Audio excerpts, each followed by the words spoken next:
This channel does not promote any violent, harmful, or illegal activities. All content provided by this channel is meant for an educational purpose only. নমস্কার, দেখছেন TV9 Bangla. আপনাদের সঙ্গে রয়েছি আমি তন্নিষ্ঠা। আর শুরুতেই একটা খবর, আইএসএফ এর খাস তালুকে দাঁড়িয়ে নওশাদকে হুঙ্কার শওকত মোল্লার। ভাঙড়ে 50,000 ভোটে হারানোর চ্যালেঞ্জ। লোকসভা ভোটের পর আইএসএফ দল মুছে যাওয়ার হুঁশিয়ারি শওকতের। মাঝেরাইটের কর্মী সভা থেকে নওশাদকে চ্যালেঞ্জ। এখানে কথা দিয়ে যাচ্ছি, এই লোকসভা নির্বাচনের পরে আইএসএফ এর মতো দলটা যদি বাংলা থেকে উঠে না যায়, সেদিন আমি রাজনীতির আইনায় আর পা রাখবো না। সিপিএম আর নিচ্ছে না, কংগ্রেস আর নিচ্ছে না। আরে নেবে কি করে? একটা 4 পয়সার খুঁজে বলে 42টা সিটের মধ্যে আমার 22টা সিট দিতে হবে। এই খুঁজেদের 50,000 ভোটে হারাবো হারাবো হারাবো, তা দায়িত্ব নিয়ে যেখানে বলে যাচ্ছে। আমি শুনেছি নাকি মিনিটে মিনিটে নাকি বোম ফাটায়, অনেক বোমা আছে। তো আজকে যদি তোমাদের বুকের পাটা থাকে, একটা চকলেট ফাটিয়ে তোমরা দেখো, তবে তোমাদের মাথায় এটা বলবো।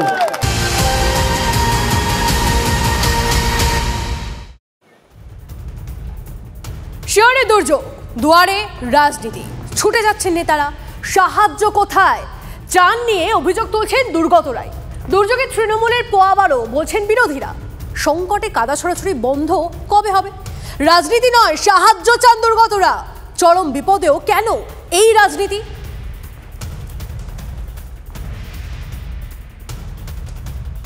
দেখুন, একদিকে যখন একাধিক প্রশ্ন উঠছে, তখন টর্নেডোর জেরে ময়নাগুড়ির বার্নিশ গ্রামের কালীবাড়ি এলাকায় 350-র বেশি পরিবার গৃহহীন আমরা দেখতে পাচ্ছি।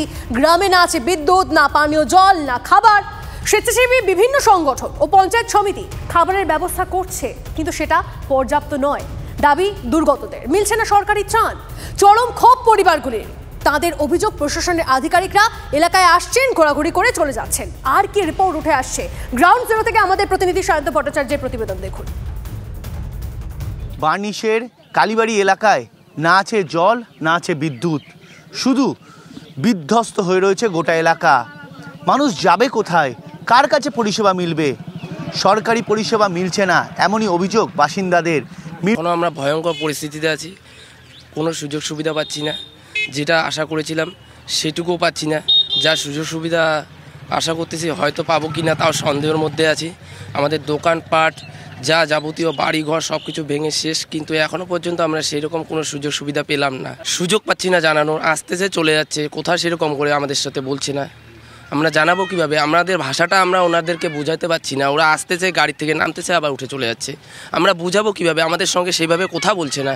বাড়িতে একটা যে খুঁটি, যেটাকে ধরে থাকবো, সেই খুঁটিটুকু নেই। ঠিক আছে, প্রত্যেকটা বাড়ি থেকেই হচ্ছে হসপিটালে অ্যাডমিশন হয়ে আছে। হ্যাঁ, খুব আশঙ্কাজনকের মধ্যে আছি। কি করব, মানে এটা তো সিদ্ধান্ত নিতে পারছি না। যে আমরা আমাদের নিজের জীবন নিয়ে আশঙ্কাজনক হয়ে আছি। হ্যাঁ, এখন যে কী করব সেটা নিয়ে আমরা তো দুশ্চিন্তায় আছি। সেটা নির্বাচন নিয়ে ভাবছি, সেটা তো পরের কথা। নির্বাচনের কথা এখনো মাথায় আসছে না। চারপাশে শুধু বিপর্যয়ের ছবি। ঘরের ছাউনি উড়ে গিয়েছে, কারুর দোকান যা ছিল সংসারের অন্ন জোগানোর অন্যতম সংস্থান, সেই দোকানও ভেঙে পড়েছে। সেই মানুষগুলোর চোখে মুখে আজ আতঙ্ক এবং অসহায় ছাড়া কিচ্ছু নেই।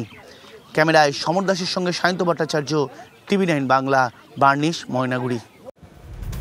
দেখলেন তো, ঝড়ের তাণ্ডবে লন্ডভন্ড জলপাইগুড়ির বার্নিশ ও পুটিমারির বিস্তীর্ণ এলাকা।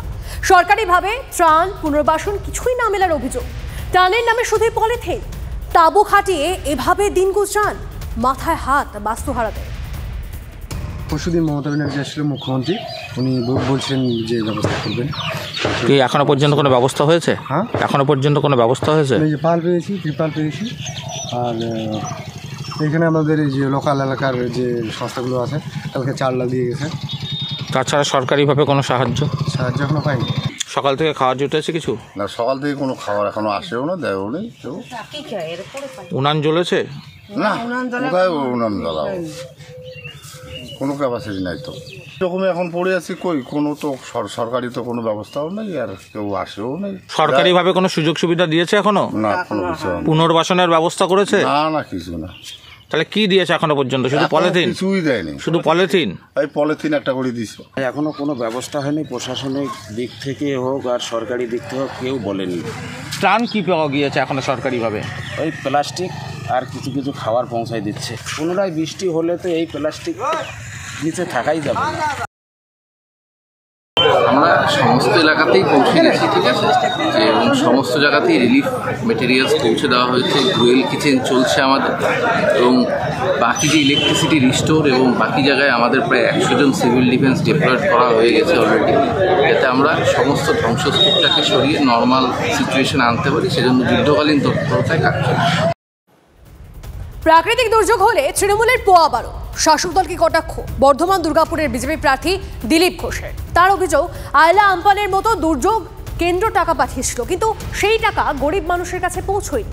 সেই টাকা শাসক দলের নেতা ও তাদের আত্মীয়দের পকেটে যায়। কি বলছেন দিলীপ ঘোষ, প্রথমে শোনাই আপনাদের। বন্যা হোক, ঝড় হোক, ভূমিকম্প, ওরা চায়, তাহলে কামাই হবে। সরকারে যারা আছে তাদের দায়িত্ব ওখানকার যারা ক্ষতিগ্রস্ত মানুষ তাদের কাছে দাঁড়িয়ে তাদেরকে মনোবল বাড়ানো, ক্ষতিপূরণ দিয়ে তাদেরকে আবার নিজের জীবনে ফিরিয়ে নিয়ে আসা।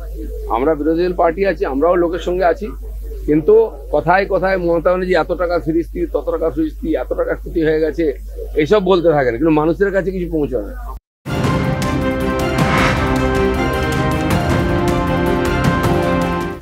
কেজরিওয়ালের গ্রেপ্তারির পর বড় স্বস্তি আম আদমি পার্টির। আবগারি দুর্নীতি মামলায় সুপ্রিম কোর্টে জামিন পেলেন আম আদমি পার্টির রাজ্যসভা সাংসদ সঞ্জয় সিং। জামিনের বিরোধিতা করল না ডিরেক্টরেট অফ এনফোর্সমেন্ট।